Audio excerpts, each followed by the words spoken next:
Gingko, as some of you know, was founded in 2014 to bring scholars from the wider Middle East and the Western world together.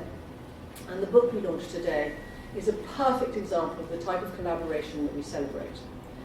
Gingko is a charity and not-for-profit organisation, and therefore these projects are only made possible through the generous donations of our supporters. The star of this book is undoubtedly Gwenaëlle. It was she who in 2018 put on the fabulous exhibition that I think some of you saw at the Museum of Louvre, which was called L'Empire des Roses, chef-d'œuvre de l'art persan du XIXe siècle.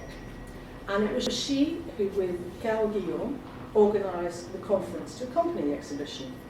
And this book is a record of the wide-ranging and fascinating papers given at that conference. Gingko is very proud that this is our first collaboration with the Louvre. Gwenaëlle is Senior Curator in the Department of Islamic Art at the Louvre, where she's in charge of the arts of the culture era, of the Islamic West, of textiles and carpets, and of conservation. After studying medieval history, she specialised in the arts of the Islamic world at the École du Louvre, and she's taught history of Islamic art there since 2007. So let me welcome Gwenaëlle, who will now speak to us about the book and give us a glimpse of how it came about and what can be found in its pages. Thank you very much for your kind words, Melanie, and good evening to everybody. I'm very happy to be here, despite the British bureaucracy, and the French too. When the Musée du Louvre decided to organize a large-scale exhibition on cultural art in Lens, the idea soon emerged that it should be accompanied by a symposium.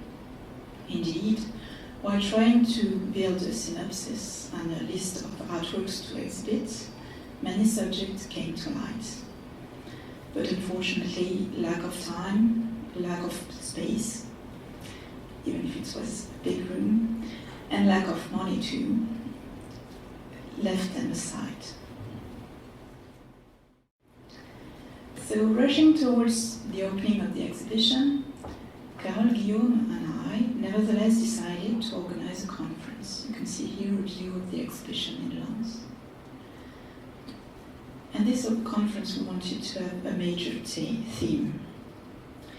It is a well-known fact for everyone who studies Islamic art that many artworks from across the centuries are either missing or unpublished. And this is particularly true for casual studies, especially in France and French collection, where the number of unknown artifacts is even greater than in other subfields. After discussing this at length with Carole, we decided to invite a range of speakers who are all experienced in these fields, but give them a free choice on what they wanted to talk about, with the specific instruction that the subject they presented were unpublished. So this is the French title of the symposium we organized. All the speakers all graciously accepted to play our game. But it is quite rare for the Musée du Louvre to be able to publish a symposium that accompanies an exhibition. So thanks to the generous support of Mrs. Omelius Fund for Iranian Studies in the museum through the Roshan Institute, we were able not only to organize our conference, but also to have it published. So my deepest thanks go to her and to the Roshan Institute for their generous support before, during, and after the exhibition. The symposium speakers mostly live and work in English-speaking countries, and if not, are used to writing in English. Therefore, and in total contradiction to French habits and to French law, 9 of the 12 talks were held in English. When it came to publication, we barely hesitated.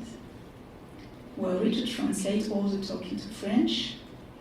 Since English is the most common language and not only in our field, we decided that it would be more useful for everybody, the others, myself too, and most importantly for the audience and readers, that we publish the totality of the book in English. My other wish was not only to publish the proceeding of the conference, but also to have a beautiful book, one that would encourage reading, that would make people want to read it. Many proceedings are published in a very academic way, and sometimes a very cold one. For an art historian, beauty is an excellent stimulant. And thanks to the fantastic work of Melanie Gibson and of the Gingko team, the book presented to you today is not only the result of sharp scientific analysis, but also an attractive and seductive object. The Qajar era, that is the main topic of the book, starts in the late 18th century. In 1784 or 1786, depending on what precise event you choose, and ends with Ahmad Shah's deposition in 1925. This long century is a fascinating one, witnessing many changes, many revolutions in various ways. Painting and the art of the books were the main artistic productions and remains best known today.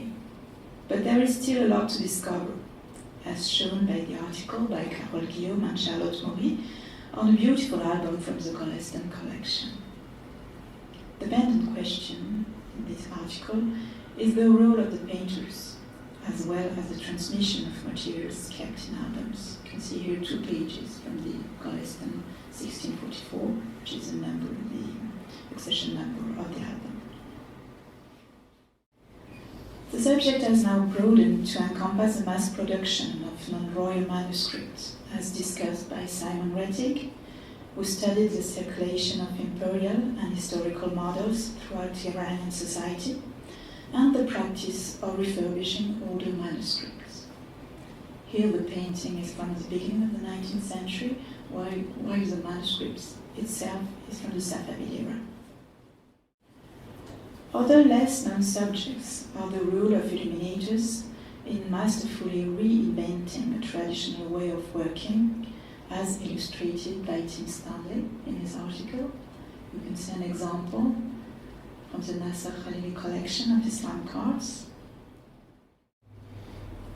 Or the next article by Ali Bouzari enhanced the links between royal manuscripts and lithography, another new medium that encountered a great success in 19th century Iran. And Ali Bouzari was kind enough to come from Tehran to present his wonderful research on this matter. Maria Mektia also studied the religious images that transcended their materiality, and you can see the portrait here that is now kept in the Metropolitan Museum of Art.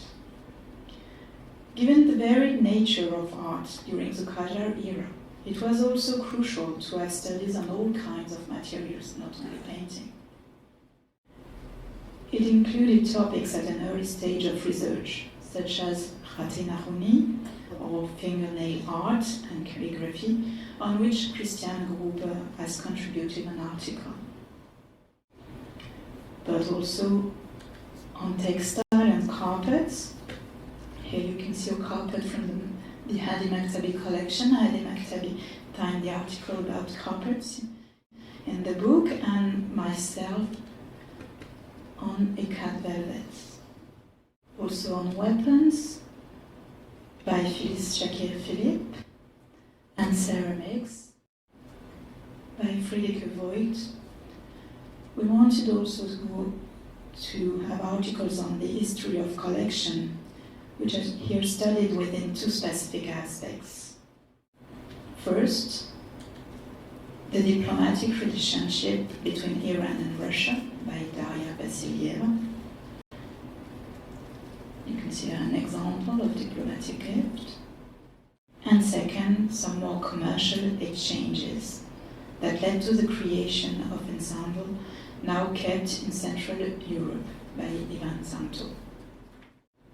And last but not least, Leila Tiba agreed to make the bridge between the Qajar era and our contemporary era by discussing artists who drew inspiration from Qajar photography, outlining the influence of the Qajar heritage on Iranian artistic production today.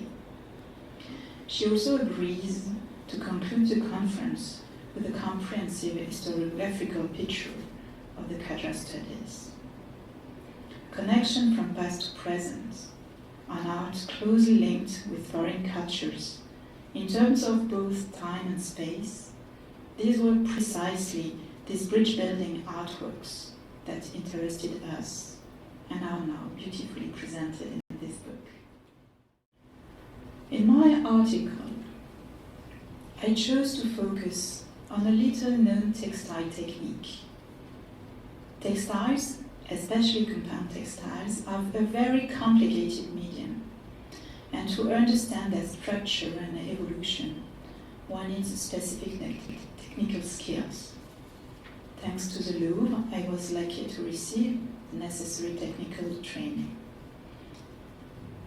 When preparing the exhibition, I was particularly drawn to various examples of velvets with, at first, a rather strange appearance.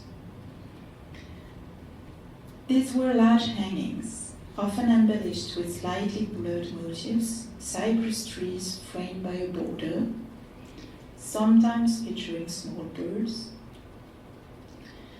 made with a particularly complex technique, which combines the challenges of producing both velvet and ikat. I must confess that when I first encountered such pieces, I didn't pay much attention either to the technique or to the date. The first one I examined carefully was kept in the Textile Museum in Lyon, and it made me think that a more complete study was needed on the series. On the previous slide, you can see here two ikat velvets, one from Lyon, which is the one I've just spoken about, and the second one from the Rydberg Museum. The combination of both the ikat and velvet technique is one that requires considerable sophistication. Ikat was practiced in Iran before the Qajar era, but only 2 examples are now attributed to the Safavid period, and the majority of ikat are considered to be from the 19th century, which is the case of this one, which is kept in the Musée Gibson in Paris, which is attributed to the 19th century. Historical sources corroborate the existence of such plain ikat with stripes. On the other hand, Iran was widely known for its production of non-ikat velvets during the Safavid era, but not afterwards. The fact that such a complex technique emerges in the second half of the 19th century seems at first sight contradictory, given that, at the time, the Iranian textile industry was in economic decline and facing competition from Europe because of the Peruvian crisis. I began to collect all the images of ikat velvets that I could find, and the group quickly grew to number more than 20, and there are probably many more. Several institutions and museums have these kinds of velvets. Many have appeared on the market or are in private hands. With the exception of Topkapi Palace and the Victoria and Albert Museum, which include a hanging in the Topkapi Palace and a striped example in the Victoria and Albert, that entered the museum collection in the 19th century, usually the acquisitions were made rather late and barely help us with the dating. Fortunately, some hangings bear inscriptions, dates, and sometimes even dedications. The collection of the shrine at Mashhad also offers some interesting examples that helped me with the dating and allowed me to conclude that the cypress hangings were probably woven from the 1870s to the 1930s. And they were probably made in Kashan and perhaps also in Yazd. Some common features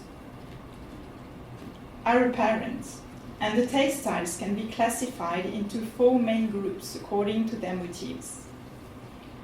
The first group is of hangings with cypress trees placed in a niche, either 1 or 2, but no more than 3 cypresses, framed by several borders. Sometimes little birds are placed on top of the trees. So you can see here examples from the first group, the hangings with cypress trees. A second non-figurative group features horizontal stripes and shows smaller dimensions. None of these pieces bear a precise date, but some clues indicate that they may be a little older than the hangings, and they were probably made already in the 1860s, even if the production continues after these dates. The third group features floral or vegetal motifs such as bouquet. The four ones, so bouquet, you have the example here, sorry, on the right. And the fourth group contains hangings or panels with central medallions, as illustrated here on the left. This one was probably inspired by carpets.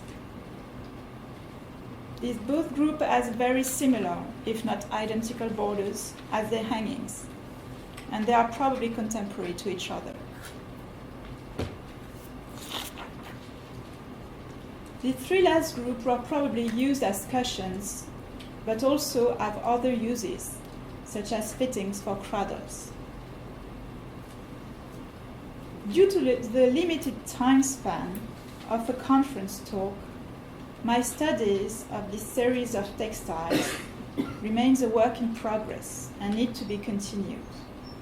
Carrying out chemical analysis would also help me to understand certain technical features, such as the presence or absence of chemical dyes. Technical analysis would help to establish the different workshops. But the most important point for my research, as well as for all the articles contained in this book, is how important it is to raise new questions, to study new subjects, and to let the academic community know that there is still a lot to discover about the art of Qajar era. I would like to thank again Melanie for the wonderful work she had made for me and with me, and all the Gingko team too. And I thank you very much for your attention.